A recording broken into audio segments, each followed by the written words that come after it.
Bismillahirrahmanirrahim. Assalamualaikum warahmatullahi wabarakatuh.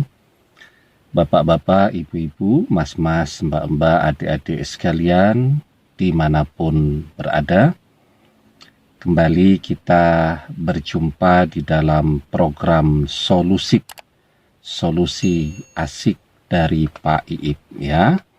Selama 15 sampai 20 menit ke depan kita akan berbincang, diskusi, mengupas berbagai persoalan kehidupan ya, mulai dari persoalan rumah tangga, pergaulan, perceraian, perdamaian, move on, patah hati, dan cinta. Dan seperti biasa, kalau ada pertanyaan yang mau disampaikan, bisa ke nomor WA yang saya cantumkan di bawah ini ya, atau kalau tidak keberatan dibaca oleh orang lain juga mau dituliskan di kolom komen ya di video ini juga silahkan ya. Baik, sore hari ini saya sudah print beberapa pertanyaan untuk kita bahas ya. Saya mulai pertanyaan yang pertama. Assalamualaikum warahmatullahi wabarakatuh Ustadz. Waalaikumsalam warahmatullahi wabarakatuh. Saya punya istri, kami menikah siri, dan dia pergi meninggalkan saya dan menikah dengan laki-laki lain. Saya sakit hati dikhianati seperti ini.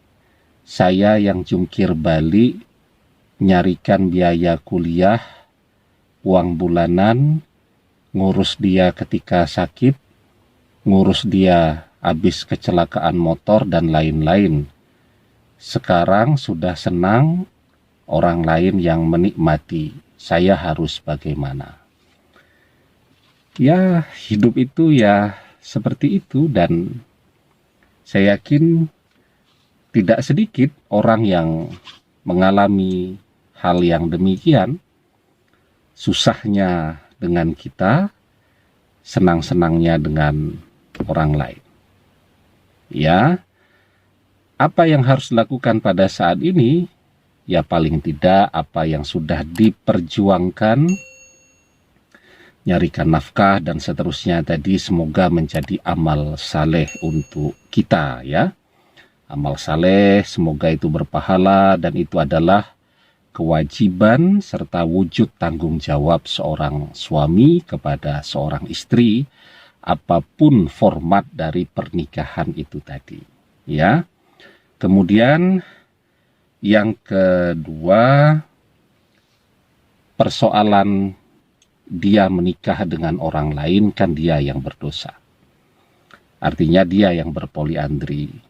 Ya, saya sering juga dapat curhat dari teman-teman yang demikian. Jadi sebenarnya nikah siri itu yang rugi tidak hanya pihak wanita. Kalau kita dengarkan ya, wanita sangat dirugikan dengan pernikahan siri. Tetapi juga sebenarnya laki-laki yang dirugikan dengan pernikahan siri itu jumlahnya juga banyak. Kenapa? Ya tadi sudah jungkir balik, nyarikan nafkah ya, kemudian ketika dia memang betul-betul mencintai istrinya dan berharap ini hanya proses awal menuju pernikahan yang resmi, yang diakui oleh negara, yang punya buku nikah dan seterusnya, dia mau melakukan klaim bahwa ini istri saya. Apa yang dia miliki kan tidak diakui ya, walaupun mungkin membuat semacam surat perjanjian dan seterusnya tadi, tapi kan itu tidak diakui.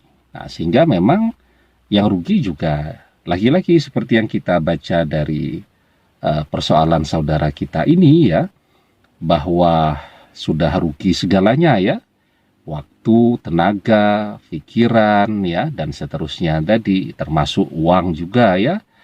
Kemudian tidak diakui sebagai suami dan dia menikah dengan laki-laki lain. Nah, jadi memang saran saya bersabar ya, terus berdoa kepada Allah ya. Jangan putus asa, jangan putus semangat ya. Insya Allah suatu saat nanti akan ada yang terbaik, hasil yang terbaik dari semua jerih payah yang dilakukan ya. Bisa jadi istri suatu saat nanti akan menyadari kesalahan dan kekhilafannya.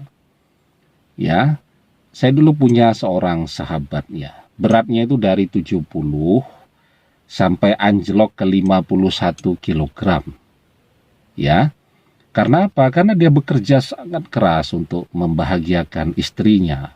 Sama persoalannya juga demikian. Menikahnya secara siri karena belum mendapatkan green light dari pihak calon mertua.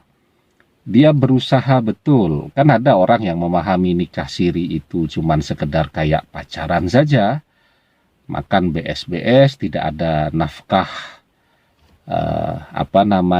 dalam bentuk uang setiap bulan, tidak ada. Tetapi kan bagi orang yang memang bertanggung jawab, walaupun mungkin ini baru nikah siri, dia berusaha menjalankan tanggung jawab tadi walaupun tinggalnya belum serumah ya. Jadi begitu. Nah, beratnya itu dari 75 kg sampai anjlok ke 51 kg ya. Karena tadi sangat keras berjuang untuk membuat istrinya bahagia. Tapi ya, kalau orang tidak pandai berterima kasih, tidak pandai bersyukur dengan karunia yang Allah berikan dalam wujud suami yang baik, suami yang sangat mencintainya, suami yang setia, suami yang bertanggung jawab, ya dia pergi saja dengan orang lain, meninggalkan sahabat saya tadi sendirian ya. Jadi ya sangat terpuruk kondisinya, ditinggalkan dalam keadaan diganggu terus ya oleh keluarganya, oleh sahabatnya, berbagai informasi-informasi hoax untuk memisahkan mereka ya, dan lain-lain tadi. Nah, kemudian istrinya pergi meninggalkan dia sendirian ya, dan kemudian menikah juga dengan orang lain. Nah, jadi ini pelajaran yang berharga ya, bahwa harus hati-hati ya, dan ketika itu memang sudah terjadi ya tentu harus belajar ikhlas apapun yang sudah diupayakan, yaitu kewajiban seorang suami mencarikan nafkah, ngurus kalau dia sakit dan seterusnya tadi, termasuk juga mendidik dia menjadi istri yang solihah. Kalau kemudian dia pergi meninggalkan dan menikah dengan orang lain, ya bisa jadi kita belum maksimal dalam mendidik dia, atau memang bisa jadi yang bersangkutan hobinya begitu ya. Dan saya yakin setiap manusia suatu saat akan mendapat hasil atau buah dari perbuatannya. Kalau dia seorang yang khianat, hobinya cuman moroti orang sana, moroti orang sini dan lain-lain, ya suatu saat juga dia akan kena batunya. Allah itu maha adil ya. Begitu. Jadi sabar ya, dan berdoa terus semoga Allah memberikan keajaiban ya. Apakah dengan yang bersangkutan kembali sadar, menyadari bahwa dia melakukan kesalahan, minta maaf ya, dan seterusnya tadi, atau bisa jadi Allah akan mempertemukan mungkin dengan seseorang yang lebih baik lagi, seseorang yang setia ya.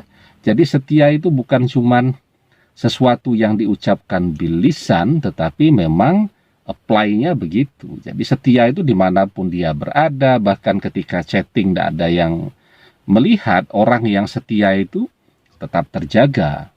Tapi orang yang tiap hari mengatakan saya setia, tapi ya itu tadi, bisa jadi ketika suaminya tidak ada atau istrinya tidak ada, ya kumat lagi ya.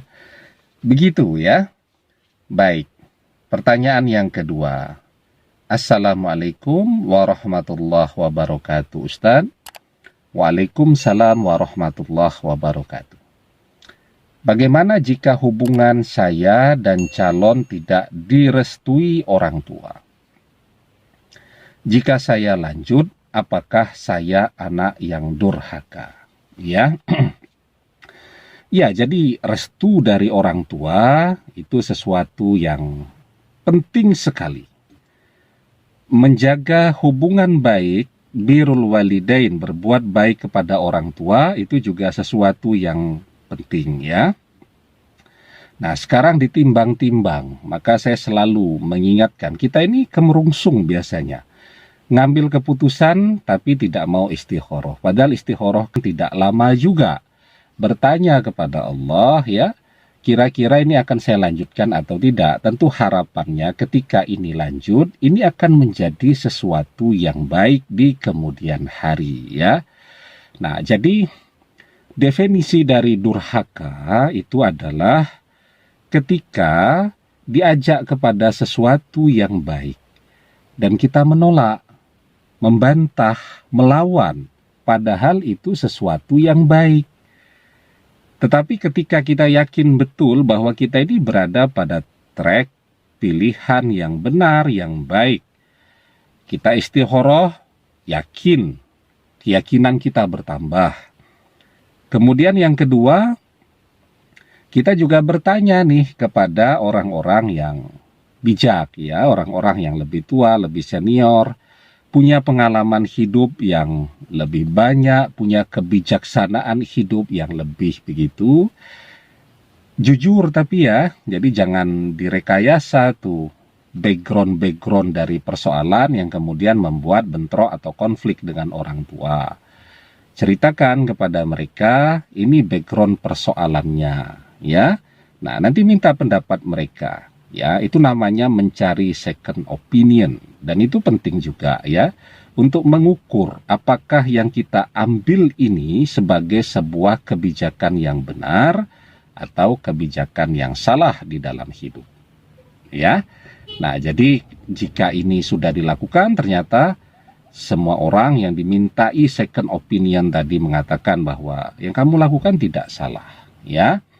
Nah, maka silahkan saja diteruskan dan tidak termasuk ke dalam klasifikasi anak yang durhaka. Jadi misal orang tua itu menolak calon mantu karena misal dia miskin lah. Ya. Dia jelek ya. Nanti merusak keturunan misal begitu. Itu kan alasan-alasan argumentasi yang tidak syar'i. Sehingga memang anak boleh mengambil kebijakan yang berhadap-hadapan atau tidak sejalan dengan kebijakan yang diambil oleh orang tua, ya. Tetapi ketika orang tua melarang sesuatu karena faktor yang syar'i, jangan nikah dengan dia. Kenapa? Karena dia itu tukang mabuk, tidak pernah sholat, ya, ahli maksiat. Nah, itu kan sesuatu yang benar, nasihat dari orang tua. Dan anak kemudian melawan itu, saya tidak mau, pokoknya saya harus menikah dengan dia karena saya cinta dengan dia. Saya tidak bisa hidup tanpa dia. Nah, kalau sudah begini, itu baru masuk ke dalam kelompok anak yang durhaka. Tapi kalau profil calonnya tadi baik-baik saja, dia seorang ahli sholat, ibadahnya bagus, akidahnya lurus, kemudian dia orang yang bertanggung jawab, dia orang yang setia, dia orang yang baik-baik saja. Tidak ada persoalan pada profil dirinya, ya, pada aspek agamanya, performanya baik, tetapi mungkin orang tua tidak setuju karena faktor-faktor yang sifatnya material tadi. Nah, itu anak diperbolehkan untuk memiliki sikap, pandangan, dan kebijakan yang berbeda dengan orang tua dan tidak termasuk ke dalam kelompok anak-anak yang durhaka, ya. Baik. Yang ketiga. Assalamualaikum warahmatullahi wabarakatuh. Ustaz, bagaimana cara menasihati orang tua yang bertengkar terus? Ya. Jadi, ya itu tadi, orang tua itu belum tentu. Usia semakin tua itu akan membuat orang semakin bijaksana, akan membuat seseorang menjadi semakin sabar. Belum tentu, ya. Apalagi dalam situasi pandemi seperti ini, ya, Orang sudah di rumah saja tiba-tiba dapat berita dirumahkan pula oleh perusahaan tempat dia bekerja, sehingga kemudian lebih stres ya. Ketika orang stres, emosinya lebih cepat terpancing ya, lebih impulsif. Nah, sehingga disitulah ya orang kemudian jadi mudah marah ya, bertengkar dan seterusnya tadi. Ya, ketika anak-anak tadi sudah berada pada posisi sebagai anak-anak yang bisa diklasifikasikan dewasa lah. Jadi kalau usia kuliah itu sebenarnya sudah masuk ke dalam fase orang yang bisa disebut dewasa ya. Di situ mereka harusnya menengahi, tidak memihak ke salah satu pihak, tidak membenarkan dan tidak menyalahkan, tetapi mereka menengahi ya. Jadi ketika orang tua lagi menep begitu kan bisa diajak bicara dari hati ke hati. Bapak kalau bertengkar terus kan malu tuh dengan tetangga ya. Lagian jumlah piring kita semakin hari semakin habis ya. Ini dalam kondisi pandemi mau beli piring kan susah ya. Sehingga kalau piringnya dibanting-banting terus, kalau sedang berantem, satu malu kedengaran oleh tetangga, yang kedua kita mau makan pakai daun setelah ini. Nah, jadi banyak hal yang bisa dibicarakan ya, dan saya yakin tidak ada satu orang pun yang menginginkan setiap hari itu untuk bertengkar terus di dalam rumah tangganya. Tidak ada. Semua orang pengennya tenang, damai, tentram ya. Nah, karena itu memang fungsi anak-anak yang sudah dewasa di dalam sebuah pernikahan itu menengahi, bukan malah ngompori ya. Udahlah Pak, berantem aja sama ibu terus. Udahlah Pak, cerai aja sama ibu. Nah, itu tidak benar itu ya. Udah Bu, Bapak tuh memang salah ya, orangnya ndak asik, orangnya keras dan seterusnya tadi. Nah, itu yang salah. Sehingga memang anak bisa menjadi pendamai di dalam keluarga, tetapi pada sisi yang lain juga bisa membuat kondisi semakin runyam ya. Karena itu anak yang saleh adalah anak-anak yang tidak menginginkan orang tuanya konflik. Anak yang saleh selalu menginginkan orang tuanya rukun, damai, tentram, dan dia akan mendorong terus ke arah yang lebih baik di dalam rumah tangganya tadi, karena baik dan buruknya orang tuanya itu juga berimplikasi terhadap dia. Begitu ya. Baik, itu yang bisa saya jawab untuk kesempatan hari ini ya. Semoga bermanfaat. Silahkan kalau ada pertanyaan yang mau disampaikan, japri ke nomor yang sudah kita sampaikan. Nanti saya cantumkan juga di deskripsi ya.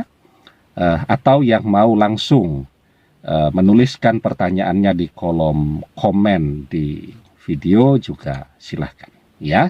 Semoga bermanfaat. Mohon maaf kalau banyak kurang dan khilafnya. Wallahu a'lam bishawab. Billahi taufik wal hidayah. Wassalamualaikum warahmatullahi wabarakatuh.